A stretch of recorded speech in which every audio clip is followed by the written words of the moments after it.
everyone! So, kamusta po kayong lahat mga sis? Welcome po and welcome back sa ating channel. At sa mga bagong bisita po sa ating channel, my name is Miss Jess and kamusta po kayo? So, for today's video, okay, pag-usapan natin ulit yung ating Koji Sun Lotion. Kasi, mga sis, syempre, mauubos na po yung ating lotion. Ito yung may SPF 25. As you can see, may SPF 25 din mga sis. Okay? So, medyo natagalan ako sa paghahanap sa supermarket. Kasi bakit natagal ko maghanap sa supermarket? Kasi sis, nakakita ako ng same lang na lotion, which is ito. Actually, magkaiba yung packaging nila. So, hindi ko lang alam kung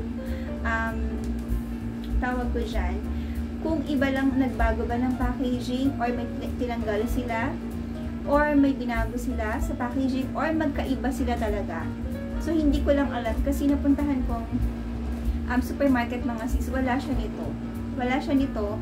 And ito yung available. Meron tong mas malaki na available mga sis. And, syempre, medyo, alam mo yun, parang, sandali, bakit nawawala yung SPF 25? This one mga sis, as you can see, wala po yung SPF 25.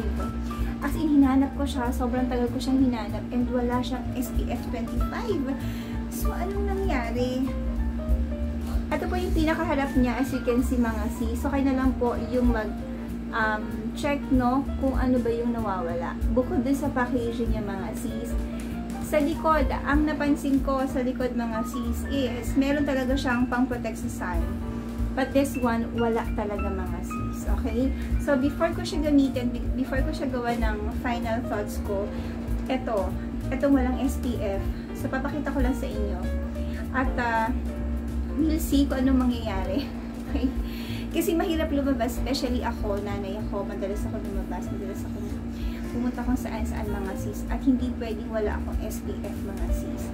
Okay, it's really important na, alam mo yun, na talagang dapat meron tayong SPF 25. Ngayon, ito, gagamitin natin ito mga sis and we'll see kung ano yung magiging effect nito.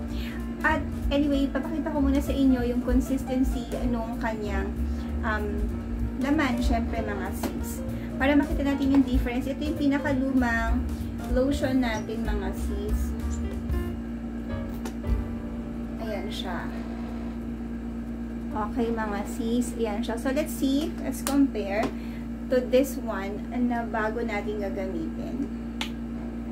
So, lagay natin sa katabi niya. Ayan po siya. Sa totoong buhay, mga sis, ito, mas... Wala, ba't gumagalaw yung ring light ko? Sa totoong buhay mga sis, ayan po yung kanyang itsura. But this one, ito yung pinakabago na gagamitin natin. So, let's see. Okay. So, sa tingin ko, sa personal, mas mabilis matuyo to. Ito kasi, although pareha silang watery, ano, okay, so ito, mas malapot mga sis, yung consistency ng lotion. Ayan siya. Okay, so ito yung ginagamit ko ngayon, which, ayan po, yung pinaka effective sa skin. Okay, mga sis, ayokong gumamit ng walang SPF. So, tignan natin kung ano yung mangyayari using lotion without SPF. Kasi yung SPF, in a way, yung magpaprotect sa'yo sa sunlight. Katulad ko, na palagi ako sa labas. At marami tayong ginagawa, mga sis. It's really important na magkaroon tayo ng protection from the sun. Lalo-lalo na ako, lagi akong lumalabas ng katanghaliang tapat. And ako, thankful ako dun sa mga ginagamit ko ngayon. Kasi kahit lumalabas ako, hindi ako nasusunog. Hindi ako nasusunog. Hindi nasusunog yung balat natin sa face. Sa mga magtatanong po, ang ginagamit ko po sa face is yung ating Skin Magical set number 3. At yes, yun po yung ginagamit ko. Pero dito sa katawan, yung Koji Acid Soap lang din nito. May pinakasabon. May pinakasabon nila. Okay?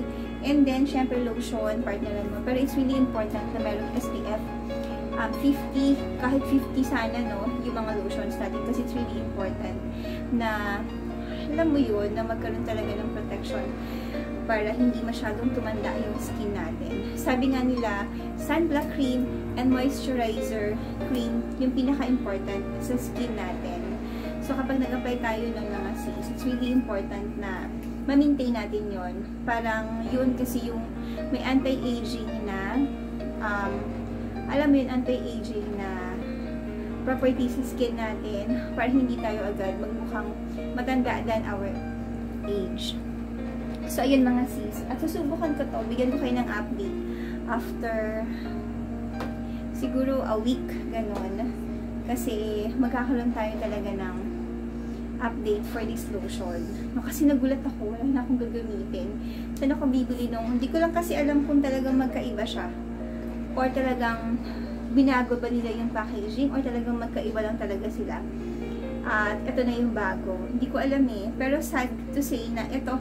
Anyway, ang price pala nito, nabili ko to for only 170 plus. Nabili ko naman to for only 150 plus. So I think magkaiba talaga sila.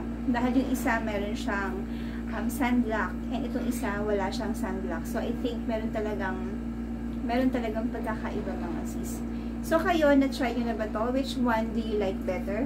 Kasi nga, sa katulad natin na nanay na palaging lumalabas, kailangan natin ng sun protection. So we're using lotion to protect our skin from aging, yung madaling pagkadad ng ating skin.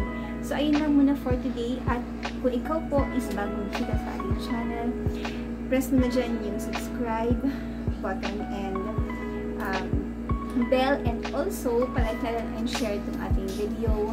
Thank you so much everyone po sa mga nag-subscribe po sa ating channel. Hope to see you guys, everyone. Stay safe po and God bless. Bye-bye!